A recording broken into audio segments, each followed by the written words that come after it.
그 일들을 선교팀이 또 가셔서 하신 것 같아서 참 너무 많이 감사하고 또 기쁩니다. 특별히 우리 행복한 교회라는 이 교회가 하나의 또 다른 교회를 이제 쉽게 생각하면 이제 잉태를 한 거죠.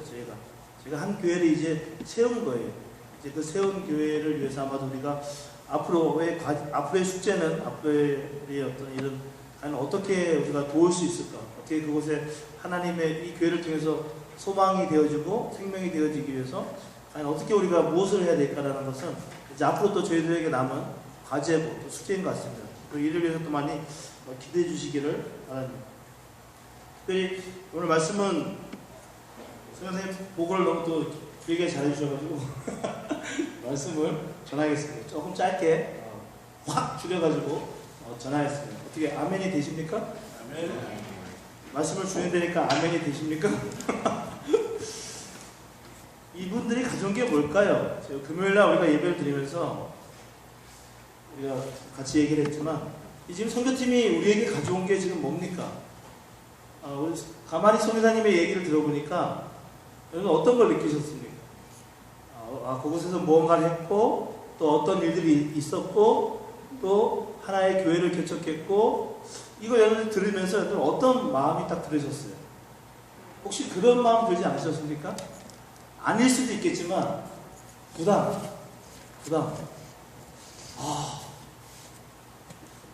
우리 교회의 이름으로 하나의 교회가 세워졌는데 여기에는 아무것도 없구나.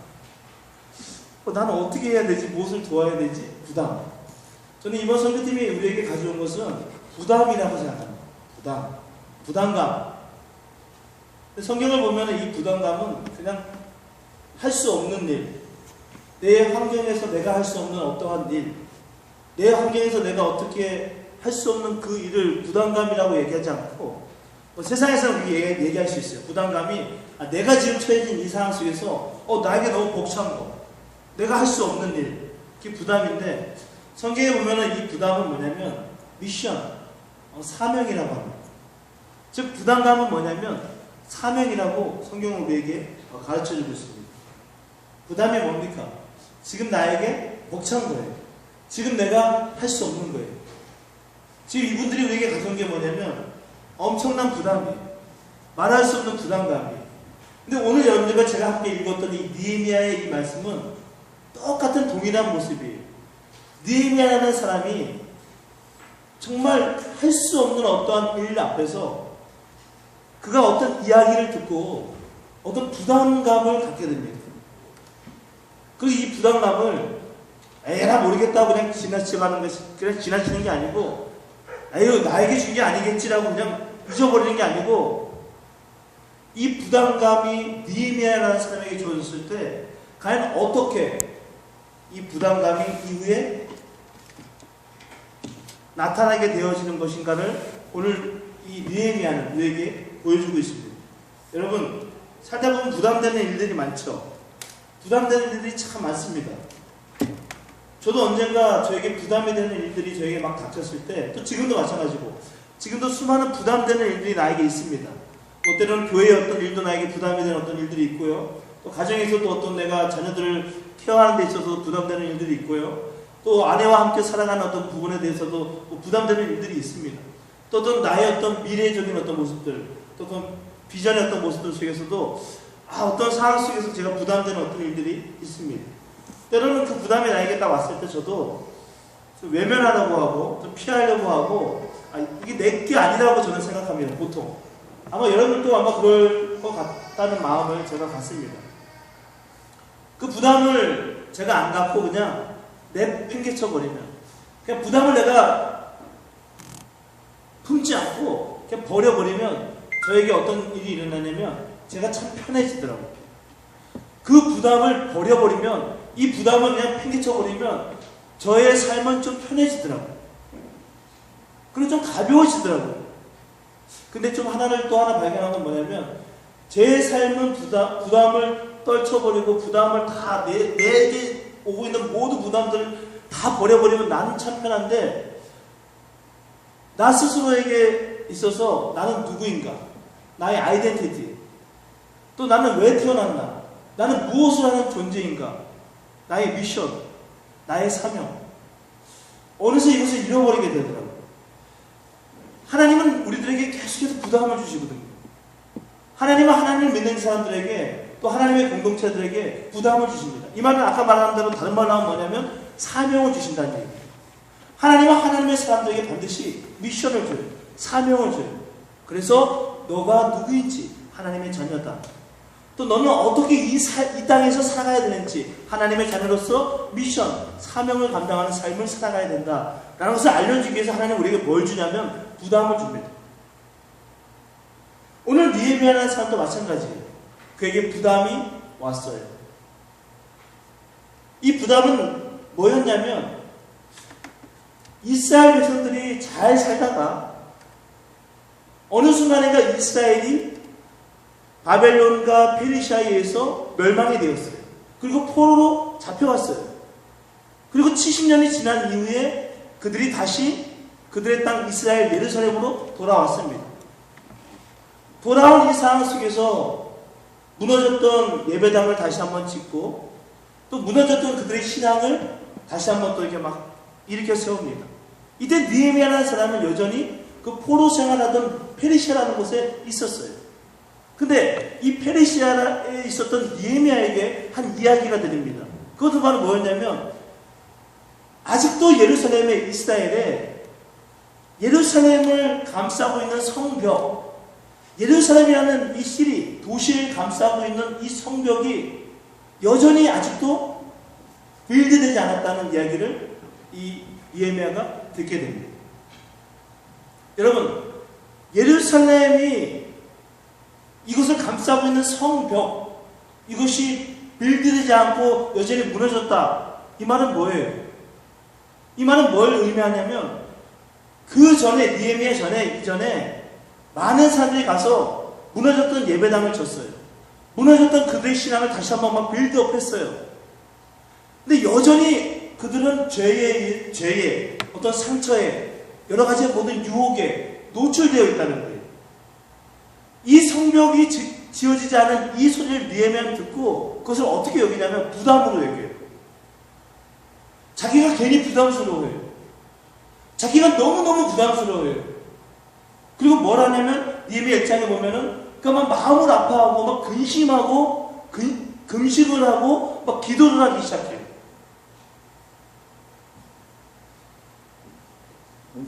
이 모습에서 그런 생각을 했어요. 여러분과 저에게 주어지는 모든 부담감, 살아가다 보면 부담이 있잖아요. 그죠? 뭐 삶을 살아가면서도 부담이 있고요. 또 교회 안에서 신앙생활 하면서 때로는 뭐 오늘 같은 경우도 부담을 느낄 수 있고요. 뭐 여러 가지 부담이 나에게 있습니다.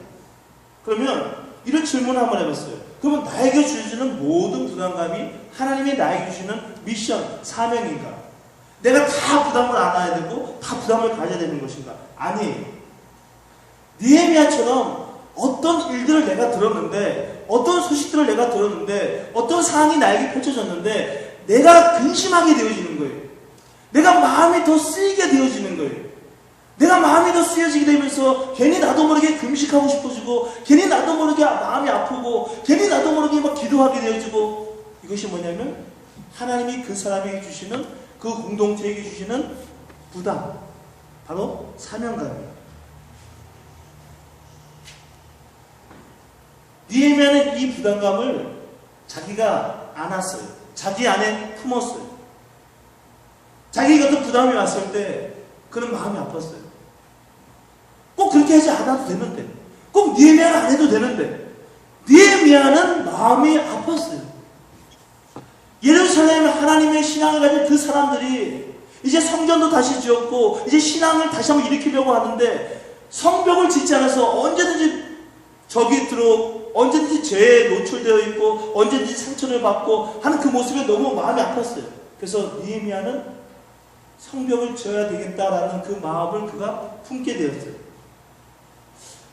이 부담감을 느헤미야는 갖게 되었어요. 저는 이것을 그냥 제 표현으로 이렇게 말하고 싶어요. 느헤미야는 예루살렘 성벽을 짓는 그 부담감, 즉 그 사명을 자기가 아는 거죠. 자기가 품은 거죠. 저는 이것을 이렇게 표현하고 싶어요. 그가 이 부담을 잉태했다. 그가 이 미션을 잉태했다. 여러분, 잉태라는 건 뭐예요? 아이를 내가 아이가 없었거든요. 근데 내가 아이를 갖게 된 거예요. 내가 아이를 내 안에 소유하게 되어진 거예요. 부담감, 사명이라는 그 어떤 아이를 내가 잉태하게 된 거예요. 그리고 해산하는 그날, 이 부담감이라는 이 사명이 이제 완성이 되어지는 그 날을 위해서 느헤미야는 뭘 하냐면 자기를 포기해요. 느헤미야는 당시에 이 페르시아의 그래서 높은 왕의 밑에 있는 신하였어요. 편안하고 안락한 삶을 그는 포기하게 돼요. 그리고 내려놓게 돼요. 그리고 그는 불편한 자리로 가게 돼요. 그 불편한 자리는 바로 이스라엘의 유다의 총독으로 가는 그런 것이었어요. 사람들에게 높임을 받고 있었고 존경을 받고 있었던 이 느헤미야는 이제 사람들에게 별로 높임도 받지 않고 존경도 받지 않는, 사람들이 별로 알아주지도 않는 유다라는 곳에 그냥 그곳을 다스리는 한 사람으로 가게 돼요. 이 모습에서 우리가 알 수 있는 건 뭐냐면, 여러분, 부담이라는 어떤 그 사명, 그 부담감, 그 하나님이 나에게 주신 그 사명, 이 나에게 잉태되었을 때, 나에게 들어왔을 때, 이 사명을 이루는 삶을 살아가려면, 이 사명을 완성하는 삶을 살아가기 위해서 가장 중요한 건 뭐냐면, 바로 지금의 나의 편한 자리, 지금의 나의 익숙한 자리, 그 자리를 내려놓아야 한다는 거예요. 그렇지 않으면 절대로 이 잉태된 미션은 절대로 해산이 되어서 살아있는 아기가 되어서 나올 수가 없다는 거예요. 하나님은 수많은 시간 우리에게 부담을 줬어요. 하나님은 수많은 시간 우리에게 목사님의 말씀을 통해서, 옆에 있는 사람의 어떤 이야기를 통해서, 부모님의 어떤 이야기를 통해서, 어떤 환경을 통해서 우리에게 항상 어떤 부담을 줬어요. 근데 그 부담이 우리에게 너무 컸어요. 그러니까 우리는 다 팽개쳤어요. 우리는 잉태하지도 못하고 해산하지도 못했어요. 하나님이 나에게 주신 모든 사명들을 우리는 다 버렸어요. 아까 얘기 들어보니까 신현재 성교사님 얘기를 많이 해요. 저도 신현재 성교사님 참 좋아하는 분이에요. 왜? 열정적이에요. 뜨거워요. 자, 이런 분들이 우리랑 뭐가 다를까요? 이런 분들은 마음에 와 닿아서 나에게 부담이 되면 그것이 나에게만 아픔이 되고 내가 해야 되는구나, 하나님 나에게 주신 것이구나 라고 하면, 이런 분들은 어떻게 합니까? 그것이 잉태하고 내 편한 것을 조금씩 떼어놓지, 내 편한 것을 추구하는 게 아니라, 내가 지금까지 해놓은 것들을 뭉쳐지는 게 아니라 내가 편한 그것에 대해서 조금 불편한 자리로 가죠. 조금 불편한 그 자리를 선택하게 되죠. 왜? 그래야만 이 잉태된 이 부담이, 사명이 해산될 수 있습니다. 여러분, 오늘 느헤미야를 가만히 보면 혼자 그 부담을 안고 혼자 이 사명을 감당해야 되겠다라고 하지 않아요. 느헤미야는 처음에 이 페르시아라는 곳에서 유다에 왔을 때, 예루살렘에 왔을 때 뭘 하냐면 그 도시를 한번 둘러보죠. 어떤 상황인가? 그 다음에 뭘 하냐면 이스라엘 백성들을 일으켜 세워요. 하나님이 그에게 주신 그 부담, 이것이 하나님이 그에게 주신 사명이라는 것을 그가 이스라엘 백성들에게 이야기해요. 이게 나에게만 준 사명이 아니고, 이게 나에게만 지금 주고 있는 부담이 아니고, 우리 이스라엘 모든 사명에 주시는 하나님의 사명이라는 것을 그들에게 이야기해요. 그랬을 때 이스라엘인들이 뭐라고 얘기하면, 그래, 우리가 이제는 수치를 당하지 말자. 그래, 이제 하나님의 선하신 일들을 바라보자 라고 하면서 어떻게 하냐면 막 일어나요. 그래, 하자. 우리가 부담감이 좀 있지만 하자. 부담되죠. 우리 실적수에 또 예루살렘 성벽을 세웁니다. 부담됩니다. 근데 그 부담되는 상황 속에서 느헤미야는 그 사람들을 일으켜 세웁니다. 근데 중요한 게 있어요. 느헤미야가 그 사람들을 일으켜 세웠는데 이분들이 힘들어졌어요. 상황이 어려워졌어요. 너무 불편해지는 거예요. 너무 내 것이 쪼개어서 나가게 되어지는 거예요. 보리떡 5개와 물고기 2마리를 들던 한 소년. 이 소년을 우리는 보면서 와 멋있다 라고 얘기하겠지만, 이 소년에게는 그것에 아픔이 있는 거예요. 내 것을 찢는 고통이 있는 거예요. 왜? 내 것을 찢는 건 뭐예요? 내 것을 나누는 건 뭐예요? 내 것이 반으로 줄어들었다는 얘기. 내 것을 쪼갠다는 건 뭐예요? 이제 내가 누릴 수 있는 게 반으로 줄어들었다는 거예요. 니에미야가 그들에게 같은 사명, 같은 부담감을 줘서 그들이 으쌰 해서 나가자고 했지만 어느새 그분들은 힘겨워지기 시작했어요. 그리고 좀 더 불편해지기 시작했어요. 그것이 실질적으로 내 상황 속에 들어와 버리니까 어떻게 해버렸냐면 이후에는 니에미야에게 불평하고 원망해버렸어요. 예전에 애굽에서 이스라엘들이 출애굽을 했을 때 나올 때는 참 좋아했지만 나와서 모세를 향해서 또 나중에는 여호수아를 향해서 원망하고 불평했던 그 모습처럼 이들이 이렇게 했어요. 근데 니에미야가 어떻게 하냐면 이들을 그냥 내팽개치고 니에미야는 유다의 총독으로 왔던 사람이에요. 페르시아의 왕의 신하였지만 유다라는 곳에 제일 높은 총독으로 왔어요. 굳이 이스라엘 백성들을 통해서 이 예루살렘 성벽을 건축할 필요는 없어요. 그냥 왕의 신임받는 신하였기 때문에 왕에게 어떤 좀 군인들을 보내달라고 하거나 도움을 요청한다면 분명히 예루살렘 성벽 같은 거 금방 완성할 수 있었을 거예요. 근데 니에미야는 그렇게 하지 않아요. 니에미야는 그들을 격려하고 그들을 독려하고 그들에게 다시 한번 미션을 주고 사명을 일으켜 세워서 그들을 일으켜 세워요. 그리고 오늘 본문의 말씀 성벽 역사가 52일 만에 끝이 나게 되고 우리의 모든 대적과 주위에 있는 이방인들이 이를 듣고 다 두려워하여 크게 낙담하였으니 그들이 우리 하나님께서 이 역사를 이루신 것을 알미니라. 결론을 맺겠습니다. 오늘 이 얘기를 왜 하냐면 여러분 우리가 선교를 갔다 왔습니다. 선교를 갔다 와서 우리가 선교의 보고를 들었습니다. 그리고 우리는 어쩌면 조금은 부담되는 어떤 일들을 봤을 겁니다. 하나의 교회가 세워졌습니다. 이거 엄청나게 부담되는 일입니다.